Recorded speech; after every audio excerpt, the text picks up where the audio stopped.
Hi everyone! Good evening dyan sa Philippines. Magandang gabi sa lahat. Pakita ko lang sa inyo ang aking mga bulaklak.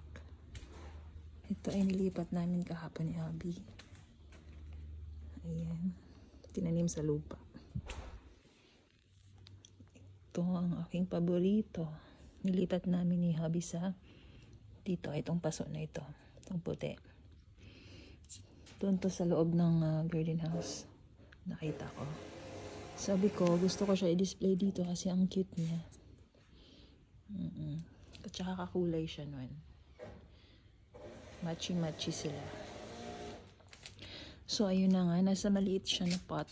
Ang original niyang lagayan. Kaso, nilipat ko na to sa isa pang mas malaki. Then, nakita ni Habi na may ganito nga kami. So, ayaw niya kasi yung parang sabog yung kulay. Perfect naman yung kulay niya, puti. Malinis tignan. Ganda niya. Mukha siyang butterfly. Diba?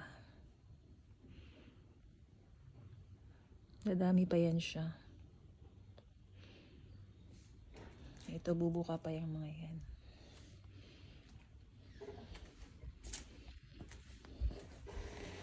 Anong oras ba ngayon? 2 PM. This one, tinanim din sa lupa para mas ma-expand ba, makahinga sila ng maluwag yung ugat niya. Yan siya, parang siyang sunflower. Mainit ngayon. Yung pangalan niya.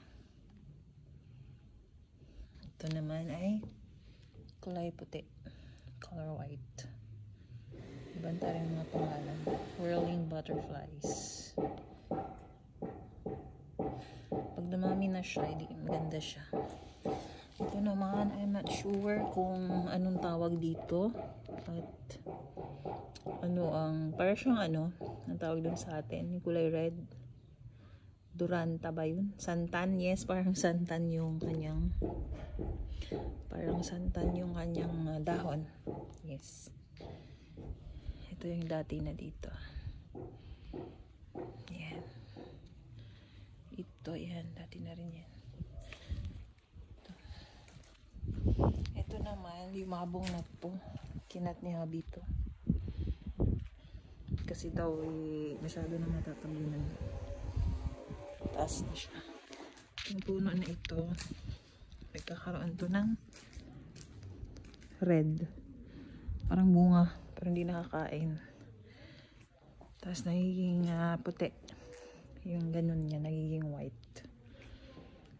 Ayan siya. Against the light. Ayan siya. Yung umuusbong na yan, magiging puti yan. Parang mamumulaklak. So, there you go. Ito yung akala ko strawberry. Kamag-anak ng strawberry. Yeah. Itsura niya. Cranberry pala siya. So, ayun, dito ko siya na isipan tanim. Hindi siya masyado natabunan. Pero at least, na may lupa pa rin sa paligid niya. Yun, ayun, may bunga na siya. Ang dami. Ayan. Pag nagdahon na kasi yan, alam may uy, kainin yan. Kainin pa eh. Pag nagdahon na kasi yan siya, ibig sabihin yan yung bunga niya. Lalaki na siya. Isa lang naman muna. Try lang. Ito, dati na din to. Ayun. And this one, I love it. Actually, this one is okay siya kahit shady. Direct the sun and shady. Pero huwag naman shady talaga. Kailangan niya rin ng direct sunlight. Tulad ngayon. Mukhang lagpas 10 degree ngayon. Mukhang 15 degree. This one is lavender. Lavender, yes. Ramihin namin. Sabi ko kay Habi ba, makarawan ba dyan? Oo nga, no? Ayun, no, araw. Naarawan naman. So, Siya nag-decide saan nila salpak. Sige, go. Dalawa yan sila, yung isa. May mga space pa nga. So, dati na to.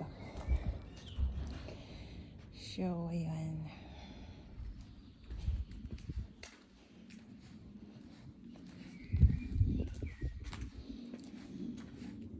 Oh my gosh.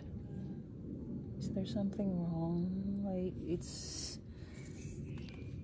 para siyang naging ano. Or baka magbabalat lang siya. Nagiging I don't know. Parang yellowish. Sana hindi siya mamatay. Ito siya eh. Super blue. Parang siyang violet. Ano yung pangalan niya? Amaret. Agapanthus. Oh, bee friendly. This one ba? Yung parang ano. Parang nag-dry siya. Baka magbalat lang. Tapos bubuka. I hope so.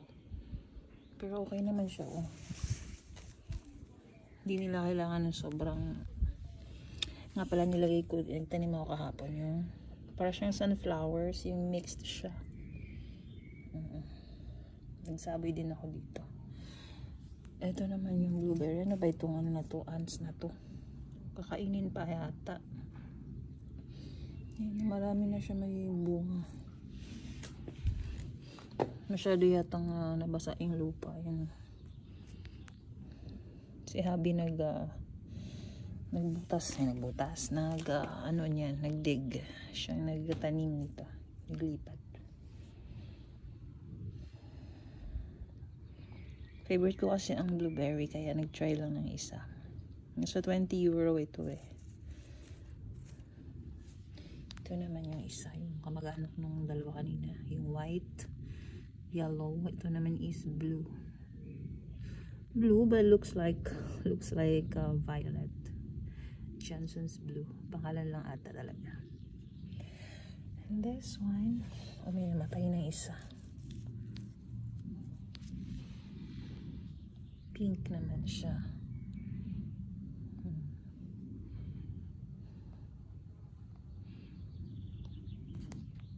Tapos red. Parang ayaw nilang masyadong basa ang roots. May ganun kasing halaman, di ba? Minsan ayaw ng araw-araw dinidiligan. Tulad dito kasi malamig naman dito kahit may araw, malamig siya. This one nice din. So nga lang parang mabilis din siyang malanta pag nasobraan din yatang dilig. Tapos nabigla ng araw. Ganun. Ayan siya.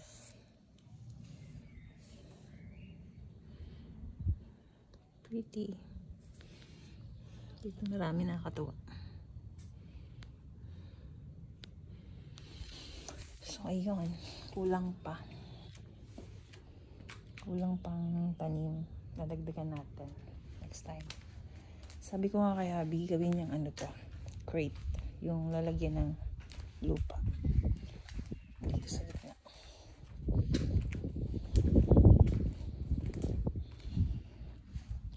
So ayun, araw ngayon. Pasok muna ako guys at ako ay magva-vacuum. Yes. Good evening sa lahat. Bye bye. Ingat ang lahat.